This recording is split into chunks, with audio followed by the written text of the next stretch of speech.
Era uma vez um imponente mosteiro em uma região da China, onde aproximadamente 500 monges moravam.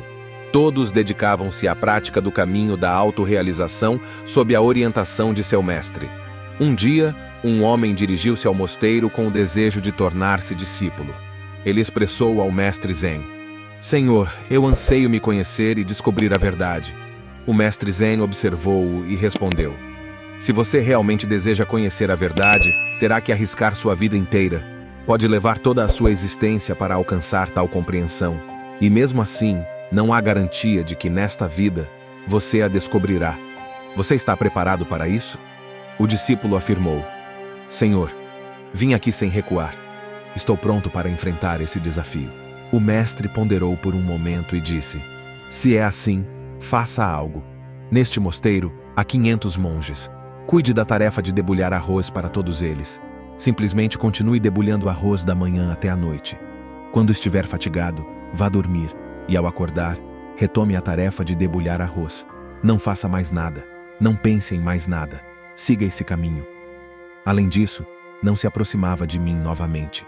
Eu irei até você quando necessário." O jovem iniciou o processo de debulhar arroz conforme as orientações de seu mestre. Com 500 discípulos no mosteiro, todos necessitando de alimento, o discípulo despertava cedo pela manhã e dedicava-se à tarefa de debulhar arroz até a noite. Após exaustão, ele descansava na mesma sala em que realizava a tarefa, mantendo-se em silêncio, sem interagir com ninguém e sem que ninguém se aproximasse para conversar com ele. Durante alguns meses, enquanto debulhava o arroz, uma variedade de pensamentos invadia sua mente. No entanto, quando esses pensamentos não encontravam novos estímulos, desapareciam por si mesmos. Gradualmente, seus pensamentos começaram a diminuir. Após alguns anos, ele até mesmo esqueceu seu próprio nome.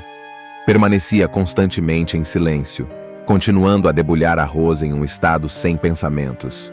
Não praticava meditação nem lia qualquer escritura. Os discípulos mais antigos do mosteiro consideravam-no insignificante e muito inferior a eles. 12 anos se passaram nessa rotina. Um dia, o mestre anunciou que seu tempo final se aproximava e que precisava escolher um sucessor para liderar o mosteiro após sua partida. Portanto, qualquer discípulo que tivesse alcançado a autorrealização deveria escrever algumas linhas próximo à porta do mestre à noite, compartilhando toda a sua experiência. Muitos discípulos cogitaram realizar essa tarefa. Um dos discípulos mais antigos, profundo conhecedor das escrituras budistas e considerado pelos demais como o possível sucessor, trouxe algumas linhas. Ele escreveu: "A mente é como um espelho sobre o qual o pó dos pensamentos e desejos se acumula. Limpar esse pó é a meditação. Quando o pó é removido e o espelho da mente fica claro, a salvação é alcançada." Ao acordar e deparar-se com essas linhas, o mestre ficou extremamente irritado, exclamando: "Que idiota escreveu toda essa porcaria na minha parede?" O discípulo mais antigo permaneceu em silêncio. Embora as linhas contivessem sabedoria, revelavam apenas um conhecimento superficial. Inteligente, o discípulo mais antigo escreveu as linhas, mas não assinou, pois não tinha certeza de sua própria realização, nunca tendo alcançado a autorrealização. O mestre rejeitou categoricamente as linhas, surpreendendo a todos. Esse incidente tornou-se tema de discussão em todo o mosteiro. 2 discípulos aproximaram-se daquele que havia chegado 12 anos antes e dedicava-se incessantemente à tarefa de debulhar arroz. Com um riso suave, ele ouviu a discussão deles. Ambos os discípulos questionaram por que ele estava rindo. Ele respondeu que ria porque o mestre estava correto. Todas essas linhas eram lixo e não tinham valor. Os discípulos ficaram chocados e perguntaram se ele poderia escrever algumas linhas melhores. O discípulo do arroz afirmou que não sabia escrever, pois era analfabeto, mas poderia compartilhar algumas linhas se eles as escrevessem. Concordando com a proposta, foram até o quarto do mestre. O discípulo do arroz pronunciou algumas linhas, enquanto o outro discípulo as escreveu na parede e assinou como discípulo do arroz. Eles esperavam a mesma reação do mestre como antes, mas as linhas proferidas eram incríveis. Diziam: "A mente é apenas uma ilusão. Não há mente, nem espelho da mente.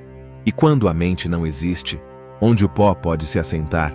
Aquele que compreendeu isso conheceu a verdade. Ao ver essas linhas, o mestre se levantou no meio da noite e foi até o jovem discípulo do arroz que estava dormindo. O acordou e disse: "Pegue isto. Pegue meu bastão e minha vestimenta. A partir de hoje, você é meu sucessor. Mas saia imediatamente deste mosteiro e vá para longe daqui. Eu sei que há muitos estudiosos aqui que se consideram superiores a você. Eles vão tentar te prejudicar, pois não conseguem tolerar que um simples discípulo do arroz tenha alcançado a iluminação enquanto eles não conseguiram. Você tem tudo o que eu tenho, e você conquistou isso enquanto batia arroz. Eu sei que onde quer que vá, as pessoas virão até você, porque quando uma flor desabrocha, sua fragrância começa a se espalhar por todos os lugares." O discípulo do arroz tocou os pés de seu mestre e partiu naquela noite. Se observarmos nossas vidas, veremos que muitas pessoas pensam que a meditação só pode ser realizada sentando em um lugar, com os olhos fechados. No entanto, na realidade, não é assim. A meditação pode ser praticada até mesmo enquanto caminhamos ou enquanto realizamos alguma tarefa. O verdadeiro significado da meditação é estar tão absorto naquilo que estamos fazendo que nem mesmo estamos conscientes do nosso corpo, assim como o discípulo do arroz, que se dedicava tão intensamente a bater arroz que não tinha senso de si mesmo. Um dia, enquanto batia arroz, ele alcançou a autorrealização. Da mesma forma, Zen significa estar no momento presente o tempo todo e não pensar em nada, pois a mente existe enquanto há pensamentos. Quando não há pensamentos, a mente também desaparece. E quando a mente não está mais presente, só o seu verdadeiro eu puro permanece. Na verdade, não precisamos realizar nenhuma outra prática espiritual para conhecer nossa verdadeira natureza. Apenas precisamos nos perder completamente naquilo que estamos fazendo, ficar tão absortos em nosso trabalho que o trabalho se torna meditação. Espero que você tenha apreciado e que este conteúdo tenha agregado algo à sua vida de alguma forma.